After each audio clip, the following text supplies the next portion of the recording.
It is a book on 21 days of being able to pause intentionally with great courage and compassion, to not compromise what you know you deserve.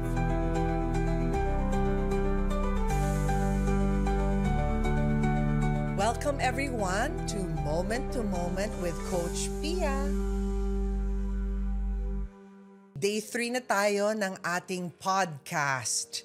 And remember, clarity is not something that you find, it is something you come home to. There is a 21-day journey to finding clarity, compassion, and living with intention and courage. Ito naman ang ating guest for today. So she started in showbiz very, very young. Baka natatandaan nyo, commercial muna to nagsimula.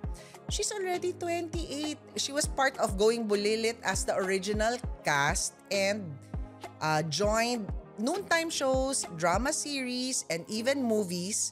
One of the most promising artists of her generation and Best Supporting Actress. Recently, she won for her role in Family of Two. She is now one of the hosts of the longest running noontime show na Eat Bulaga, kaya kilalang-kilala nyo to. In fact, masasama sa kwento natin ang moment na very special with her is her experience noong 2023 from her undergoing surgery after discovering she had papillary thyroid carcinoma. So meron ding pinagdaanan na ganyan. Welcome to our podcast! Miles, hello! Hi po, Coach. Pa-book read tayo, Miles, Sige nung po. day 3. Okay. Hearing Our Soul Amidst the Noise. Day 3, hearing your soul beneath the noise. The true goal of personal clarity isn't perfection. It's presence. It isn't about fixing yourself, but about listening to the quiet voice within, beneath the constant noise of the world. When you slow down, you honor what you need to live with strength and peace. In the silence, you begin to notice the subtle signals your body and soul have been sending all along.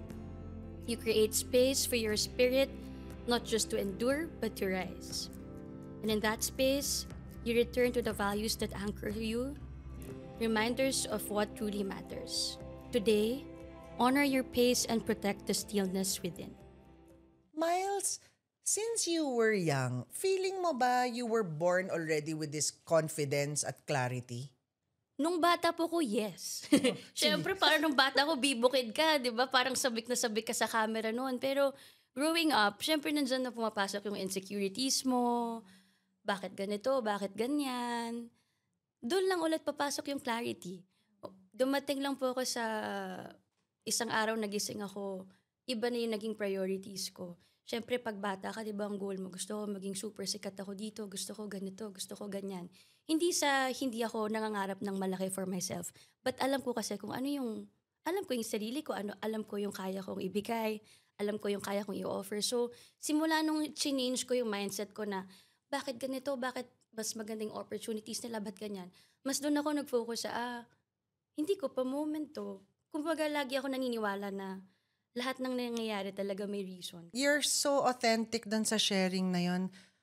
I'm sure may listeners tayo na parang nagsimula din silang very confident like you. Nung sabi mo, nung bata ka, ganon. Tapos nun, there are times na pwedeng hindi ka na as confident and you will have self-doubts and insecurities. Ano ang pwede mong imungkahi sa mga ganon ang dinadaanan?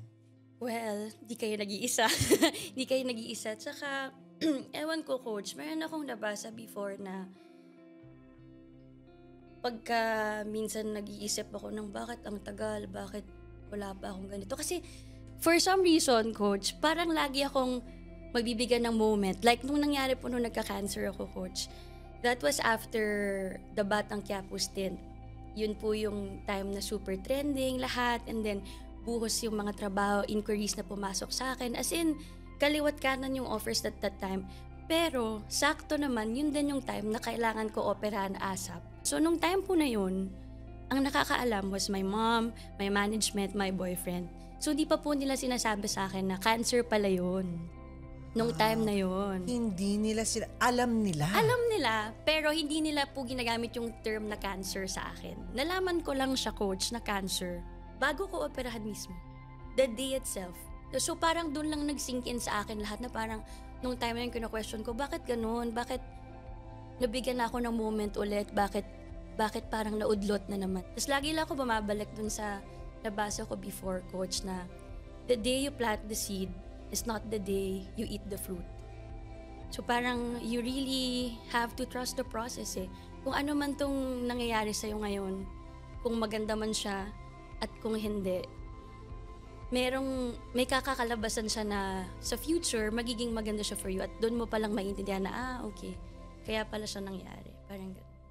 Ang ganda nung sinabi mo na is representative of the patience needed. Parang ibang klaseng wisdom yung na-share mo ngayon na yun na, akala mo, nandyan na. Tapos doon, may mangyayari. And in your case, it was health, no? Health-related. Maraming curveballs talaga ang buhay.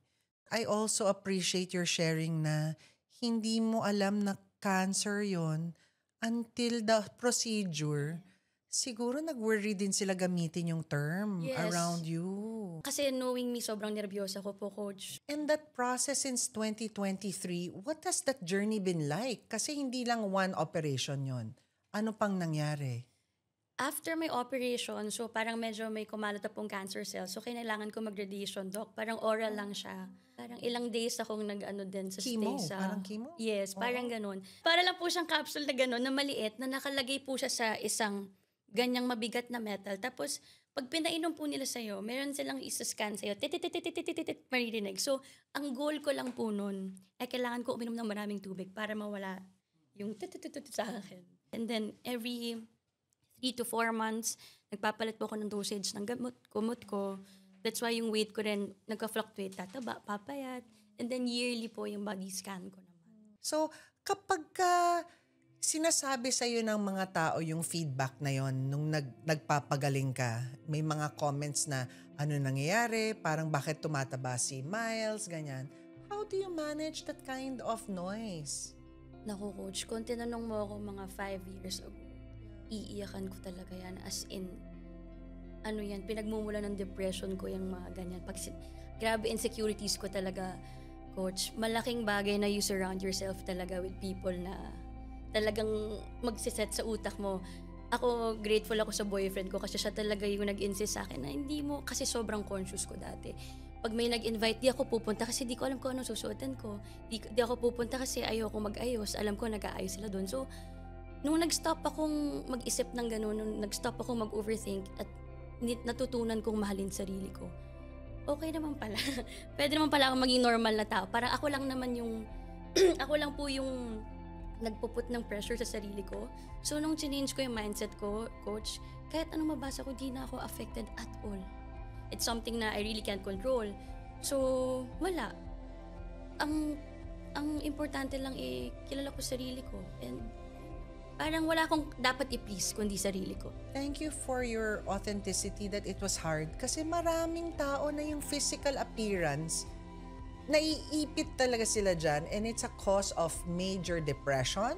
It's a cause of self-rejection, even harm. Ano yung kailangan mangyari? Saan magsisimula yung taong gano'n na grabe yung rejection sa kanyang physical na appearance?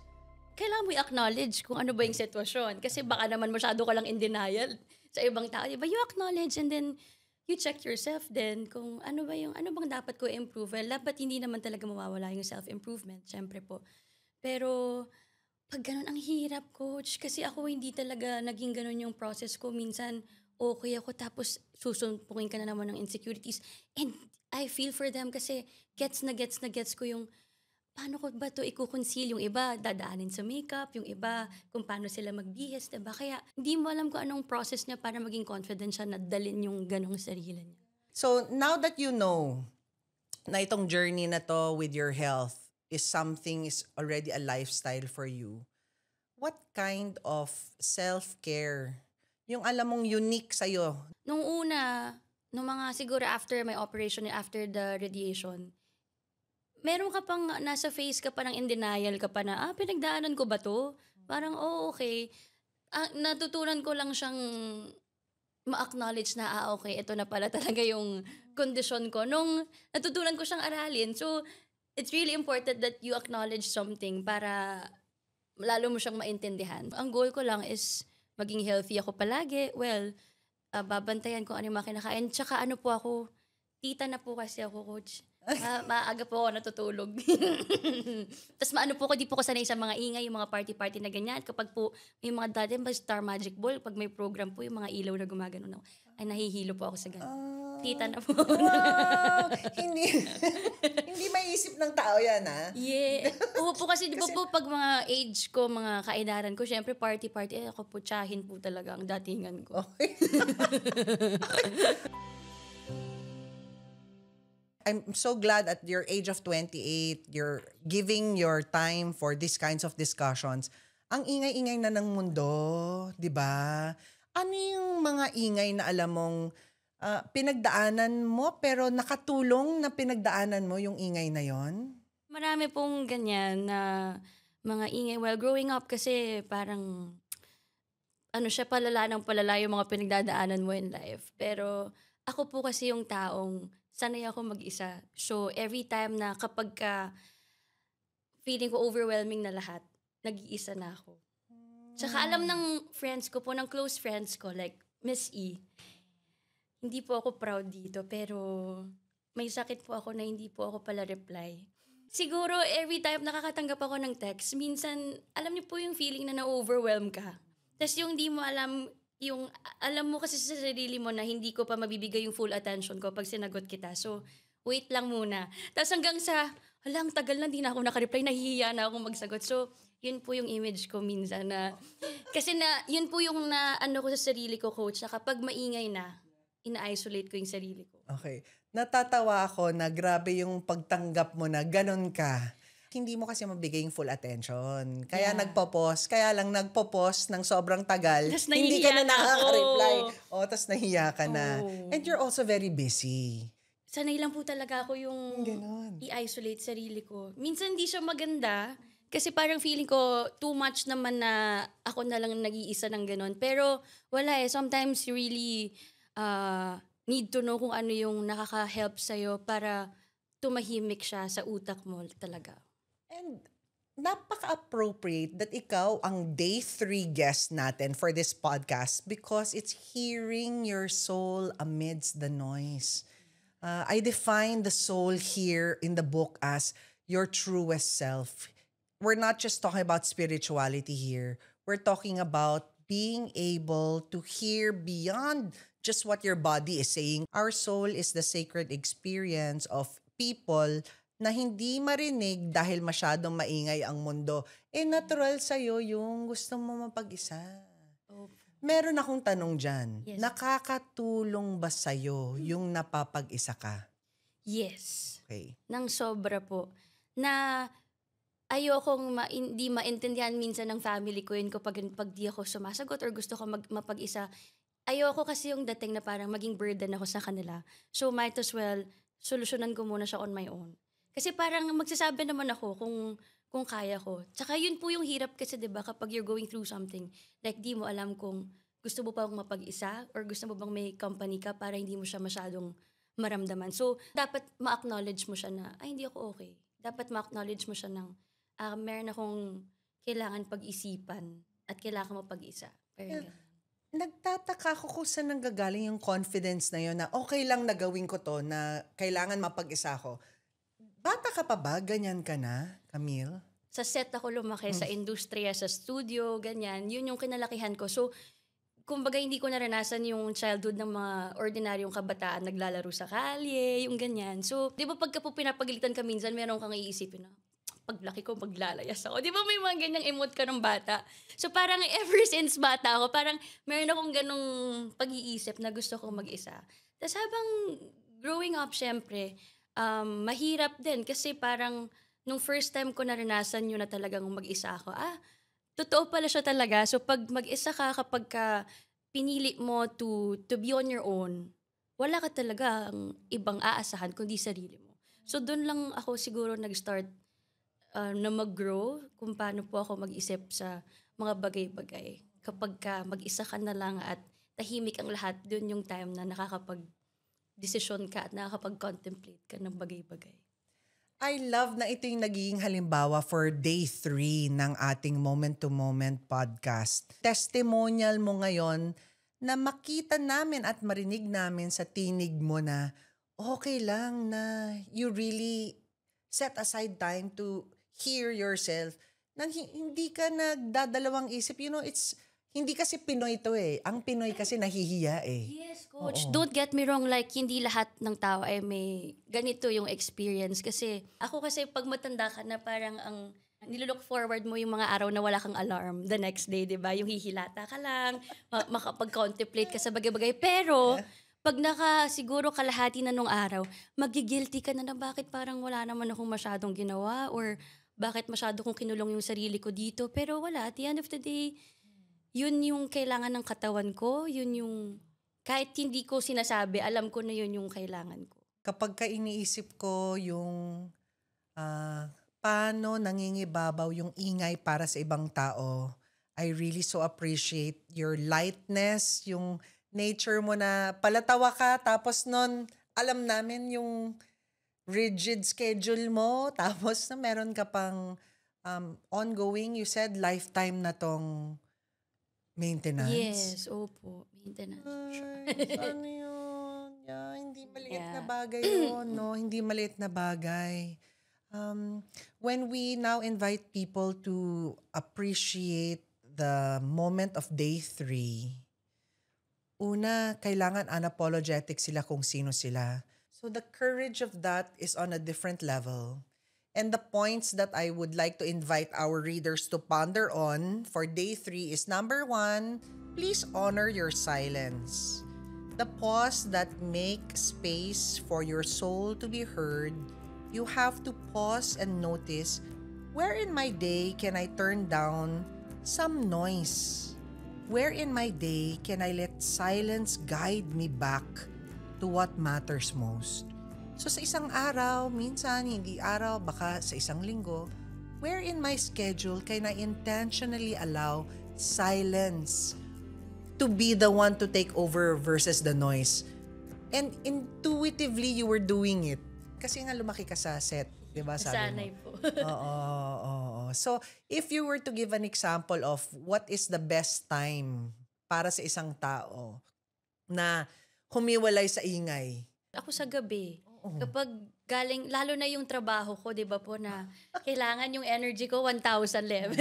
Mahihain kasi po akong tao din, coach. Yun na nga, ang hindi namin Labo. alam. Paano namin malalaman yun? Takot po ako sa tao kapag sa mga, yung mga pag may mga parties, mga sosyalan na mga ganyan, ako nagpapanik na po ako. Pero kapag nandun na ako, ready naman po ako gawin yung trabaho. Kaya once na tapos na siya, nasa van pa lang ako, tahimik na po yun. Pinagpapasalamat ko na blessed po ako sa ganong talent na okay ako sa ganong silence. Kasi yung iba hindi sila comfortable sa ganon. And right. mas nakakapanik yun, mas lalo nilang nadadamdam lahat ng pinagdadaanan nila pag mag-isa sila. So, yeah, iba-iba lang tayo ng process. So for you to have this longevity sa business, parang hindi ko ma-imagine yung pinagdaanan mong anong klaseng identity mo ang kailangan mong ikabig kasi from child, ngayon 28 ka na talaga. Wala, parang yun nga po yung problema, coach, parang ganun pa rin. Parang wala pong pinagbago, coach, kaya wala eh. Na-keep mo yun, na-keep mo. Oh. And so yung best supporting actress na yon, yung family of 2, ano yung feeling mo? Kasi iba naman ang pagkakilala sa'yo doon. Iba naman ang experience. What do you think was clicked sa loob mo? Ano kasi ako, coach, lahat ng rules ko, ever since bata ako, lagi akong ape, lagi akong ganito, kime. Siguro first time ko naging boss lady kasi. So parang yung iba kasi yung dating ng girl kapag alam mong she's responsible sa sarili niya at alam niya yung ginagawa niya. Siguro yun lang. It's so modest of you at the same time dahil ni-recognize na rin ng tayo, lahat nakaka-recognize. I saw that film. It was different talaga for you. Talagang may discomfort talaga. Nakikita ko. Hindi lang ako sanay siguro ng ganun. Na syempre natutuwa naman po ako and na-appreciate ko pagka na-appreciate din ng tao yung ginagawa ko. Pero hindi ako sanay. Yun na nga siguro po. Kasi since lumaki ako sa ganito, tas hindi naman ako sanay na ganun yung treatment, di ako sanay na, pinupuri ka or what, or napapansin yung trabaho mo. So every time na nangyayari po yun, parang may kilig tsaka may hiya sa akin. Yes. I can feel na napakadali mong aminin sa sarili mo yung pangangailangan mo. Kahit yung ngayon, yung sabi mo, ay parang ang bilis mong i-surface. Kailangan ng readers kasi to ma-witness.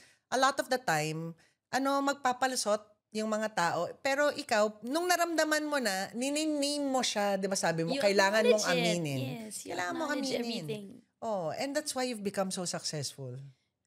Kasi marunong ka mag-acknowledge kung nasan ka. Kaya gusto ka rin katrabaho ng mga tao. Mahal na mahal ka nila. Alam ko lang kasi din, coach, na dito sa industriya kasi parang sa bilis ng mga pangyayari, sa daming nangyayari, sa daming pwedeng pumasok anytime, sa daming pwedeng maging artista, mag-post ka lang online, di ba pwede ka ng artista. So alam mong pwede ka mapalitan talaga. So natutunan ko lang na maging totoo ka sa sarili mo. Kasi kahit sino yung mas magaling na dumating sa'yo, kahit sino yung mas magandang dumating sa'yo, kung hindi naman sila marunong makisama, ikaw pa rin yung matatandaan nila. And yun ang definition ng soul. Diba? Don't think about other people. Think about what is your essence. Yung essence mo is what makes you unique in your energy. Ang included doon yung values mo, yung prinsipyo mo, and nararamdaman yon sa kung sino nakapalibot sa'yo. I cannot underestimate this enough, no? And I always share this with all of my listeners and people that I've coached through the years. You can feel the energy of a person even when they enter the room pa lang. Di ba? Coach, alam mo bang sumpa po yan?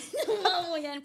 Kasi coach nako, don't get me started sa ganyang bagay. Umiinit yung dugo ko. Kasi ganito ako, coach. Okay. Ano kasi ako, judgmental akong tao, di ba? Pero yung pagiging judgmental ko nasa lugar. Pagka ang isang tao, alam kong hindi okay, alam ko, ramdam ko. So minsan, pag may sasabihan ako, iwasan mo yan. Tapos hindi maniniwala sa akin, pero lagi talaga akong tama. Yeah. As in, tapos parang ang nangyari kasi, ang dating, ano ka lang, ayaw mo lang dun sa tao, or lahat na lang, ganito, ganyan. Ay, hindi talaga. Para maramdaman ko yun, may reason bakit ko siya nararamdaman. Yeah. Sige, i-switch lang natin yung term na hindi ka judgmental. Actually, you are sensitive to it. Yes. So maganda. Okay, Judgmental kasi pero may konting negativity. po, Diba? Coach. Kasi Okay. well-meaning yung feedback mo dun sa tao na sinabi mo, Yeah. wag yan, mali yung taong to. I think that's a great testament to, again, your personal clarity. Bakit? Konti pa lang yung ganito. Nag-start ng maagang-maaga sa isang industriya na hanggang ngayon, parang 22 years na mahigit since your commercial. 'Di ba? Tapos, pag hindi nakikinig sa'yo, 'di ba? Pag ganyan, the energy is real. And in the moment-to-moment book, ine-emphasize ko yan. Kaya mo lang mararamdaman ang tama o maling energy ng nakapalibot sa'yo is kung nagkakaroon ka ng time para sa sarili mo. Kaya kailangan ng mga halimbawa nung sinabi mo na, wait a minute, listen to the people around you kasi sila, mas kilala ka nila minsan. Kung ano yung tama para sa'yo o hindi. The people that genuinely love you, like you giving feedback to that other person na alam mong hindi maganda yung pagkakaibigan na yun, whatever. Kasi ikaw, yung lente mo, may clarity. Yeah. Yun. Saka that yung clarity kasi, coach, hindi ka dapat nagbe-base dun sa emotions mo eh. Dapat siya sa place of peace talaga. So para, alam mo yun, kalmado ka rin at mapag-isipan mo at mapag-desisyonan mo yung mga bagay-bagay. Yeah. Dahil kilala na ni Camille yung sa sarili niya, hindi na siya magta-travel dun sa alam niyang hindi naman yun para sa akin. So nababawasan yung noise. So sa lahat ng nakikinig sa podcast na to, thank you so much for your time. Nothing happens by chance. Everything happens for a reason. Please emphasize that iba-iba po ang ating tinatahak na landas. Kailangan lang natin talagang i-face tong one day at a time, just like it is moment to moment. So join us next time. Remember to like, follow, and subscribe, especially share. Marami tayong gustong tulungan, guys. This is Coach Pia. See you again on Moment to Moment.